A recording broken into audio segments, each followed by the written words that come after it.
we're back in San Diego. I had to come to San Diego for the weekend to drop Kiyomi off at my parents' place because I'm going to be traveling. I feel like I owe you guys a big update on where I am in my training, which I will get to in this video after this run. My legs are sore from my workout the other week and I have no idea how far I'm going to be able to run today. But it's not too hot. There's no shade. Oh yeah, there's no shade. Gonna be hot, hot, hot.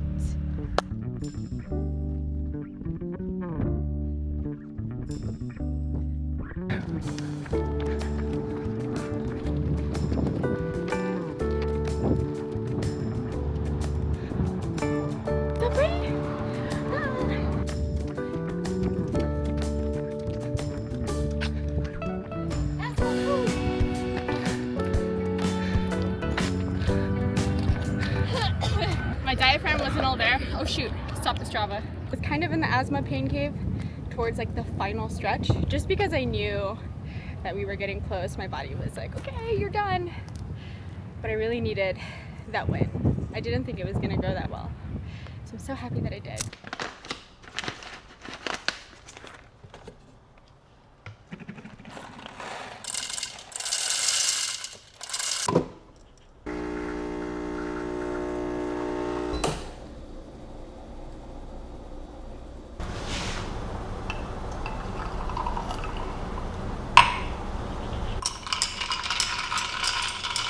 I feel like it's been so long since I've been able to sit down on the couch and actually have a chat with you, and there's so much to catch you up on.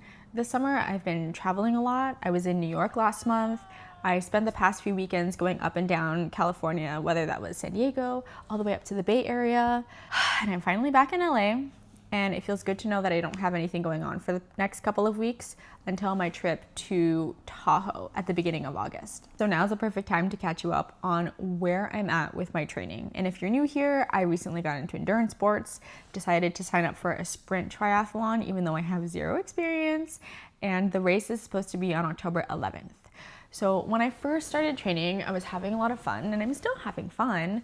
But I was building a really solid aerobic base between the three sports. And then a month-ish, maybe 2 months in, things kind of took a turn. 15 minutes into the run, and I'm wheezing. I never used to wheeze. My asthma, which I've struggled with on and off over the years, got really bad, and I was acquiring new symptoms. It was debilitating.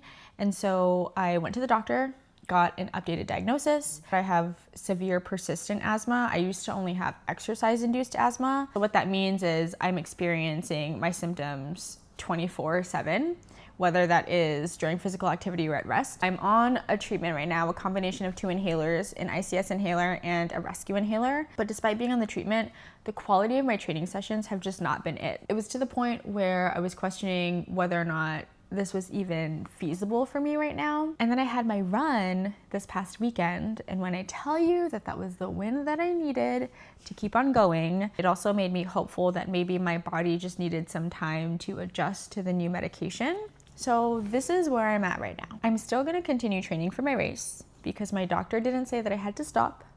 And October is still a ways away, so I have time to get race ready. However, I cannot confidently say that I will be participating in my race until I get my symptoms stabilized. So that being said, on October 11th, I will be doing some sort of race, whether it is the actual race or I just simulate something in my apartment. And I'll even do a super sprint try if I need to. I will say I'm a little bummed because it's just not what I planned. It's okay, whatever happens, happens. As long as I'm safe and I'm having fun, that's all that matters to me. Some paths just take longer than others, and that is okay. All right, I've been yapping a lot, so I am going to go eat lunch. I'm gonna tidy up, and then I will see you for my swim later.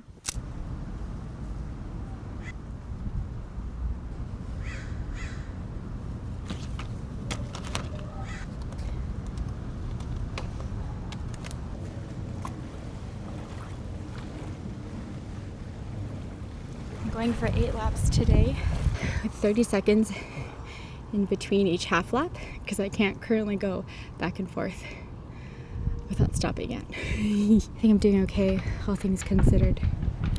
What lap are we on? Huh? What lap are we on? I think it's 5. 5.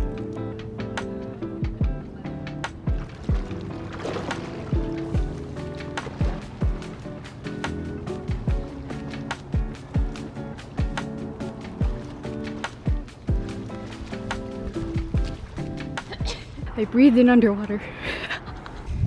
Right now my problem is that I'm breathing every 2 strokes and I think it's making me tired, so I'm trying to spread it out into 3 strokes.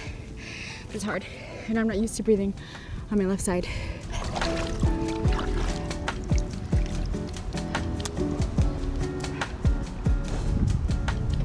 Well, that was successful. I say that if you're interested in trying out endurance sports, but you feel like it's overwhelming or intimidating, I really encourage you to try because, whoa, look at my hair. You can really just take it at your own pace. Like, you don't have to commit to a race right away like I did, even though my race is so far out in the future and I might not even be doing it anymore. You can start with like a swimming lesson or whatever. I've always found that sports are a great avenue for practicing life skills outside of exercise and fitness, and you really learn about the type of person you become when things are hard. And I'm out of breath because I just jumped out of the pool and started recording because EJ has a plane to catch, so we gotta go. 그것 때문에 찾아온 거야? 그래도 폰을 왜 꺼놔? 끊으셔서 저도 이렇게 오랜만에 고향에 내려오고 참 좋네요. 전부 감독님 덕분입니다. 기대합니다.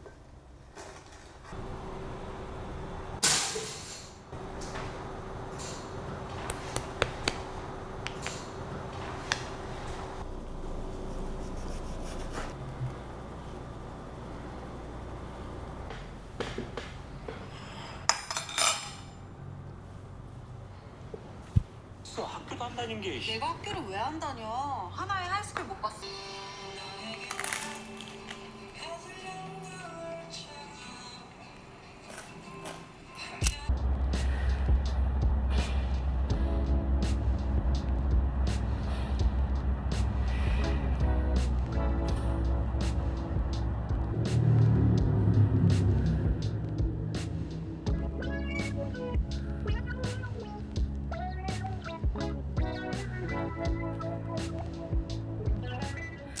Really quickly, can I show you my beautiful reading corner? Isn't she so cute? So I have been taking such a long time to finish this video because I have been head down, cleaning, reorganizing the entire apartment. And one of the big changes that I wanted to make was to display our books again because I had tucked it away in a drawer underneath our TV unit. But now that I'm back in my book era and I'm really like going through books in record time, I just wanted a nice place to display the books and also be able to reach and or like have a home for it, so I'm not constantly leaving it on my desk or in my bag or whatever. While I have you here, I just want to rapid fire go through some of the books that I've been reading lately in case you need some recommendations. So this first one might be familiar to you. I have talked about this in at least 2 videos. This is The Midnight Train by Matt Haig. It is a very slow burn, cozy book that really reminds you the value of life and what's important in life. And if you're gonna pick a season to read this book, I would definitely suggest maybe like a fall, winter kind of vibe. And then the second book is the book that I brought with me on my trip to New York. I finished it in like a week. This is I Know How This Ends by Holly Smale. Hopefully I said that right. It's gonna feel like you're in a group chat with your besties, not like cheesy, you know, it's really well executed. So this one was so much fun. This book is Dolly All the Time. I listened to the first 10 chapters doing morning chores and then got my butt in the car and went to Barnes & Noble to pick up the book because I love to have like a physical book to read at night, but also by the pool. And I got 2 more books from her. So this is Nora Goes Off, oh, it's falling.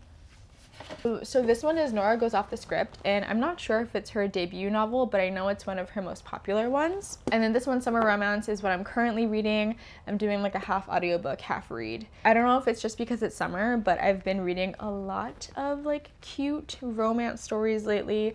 Before that, I had a thriller phase, and then before that, it was weirdly, I never am into this genre, but it was like cozy, witchy, fairy, but not like fairy smut. I've just really been enjoying reading by the pool, reading as a way to wind down from the day, or like listening to an audiobook during my training sessions.